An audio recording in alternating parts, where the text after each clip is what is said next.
নমস্কাৰ মৰমৰ ছাত্ৰ-ছাত্ৰীসকল আজি মই তোমালোকক দুটা সংখ্যাৰ সাধাৰণ গুণিতকৰ ধাৰণা বুজাই দিম।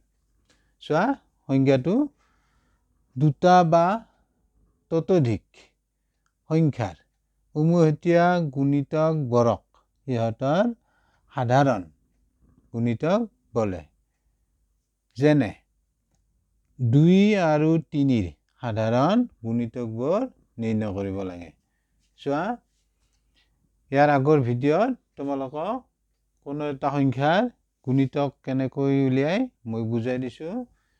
চাবা 2ৰ গুণিতকবোৰ হ'ল আমি এনেকৈ পাম 2, 4, 6, 8, 10, 12, 14, 16, 18 ইফালে আৰু তুমি পাই থাকিবা, অসীমলৈ পাই থাকিবা।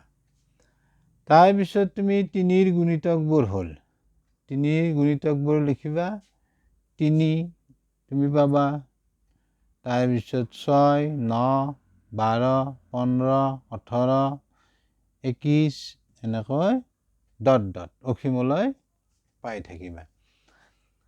এতিয়া চোৱা আমি সংখ্যাটো মতে পাম দুটা বা ততোধিক। ইয়াতে মই দুটা লৈছোঁ সংখ্যা, তোমালোকে আৰু এটা বঢ়াই লৈ 3টাৰো চাব পাৰা।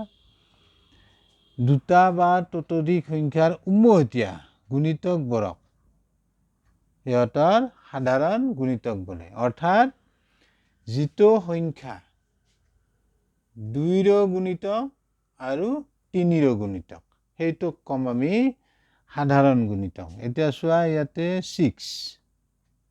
6 এই 6টো চোৱা 2ৰ গুণিতক 3ৰ গুণিতক। তাৰপিছত চোৱা এইবাৰ 12 এইটো 12 2ৰ গুণিতক 3ৰ গুণিতক। নেক্সট তুমি চোৱা 18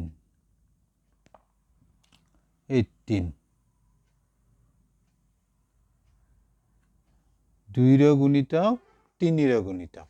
সেইকাৰণে আমি এই 6, 12, 18 ইয়াক আমি কম 2 আৰু 3ৰ সাধাৰণ গুণিতক। কিন্তু ইফালে আৰু তুমি পাবা, সেইকাৰণে আমি লিখিম এনেকৈ হেতেকে 2 আৰু 3ৰ সাধাৰণ গুণিতকবোৰ হ'ল 6, 12, 18 ডট ডট আৰু ইয়াৰ পিছত তুমি পাবা। তেনেকৈ তুমি আৰু ধৰি লোৱা 3, 3, 5 এই সংখ্যা দুটাৰো তুমি সাধাৰণ গুণিতক উলিয়াই চাবা। আৰু তোমালোকে এনেকৈ প্ৰেক্টিচ কৰিলে অধিক ভালকৈ বুজি পাবা। গতিকে তোমালোকে বুজি পালানে নাই কমেণ্টত জনাবা আৰু লগতে ভিডিঅ'টো লাইক, শ্বেয়াৰ, ছাবস্ক্ৰাইব কৰিবা। Thank you, bye by.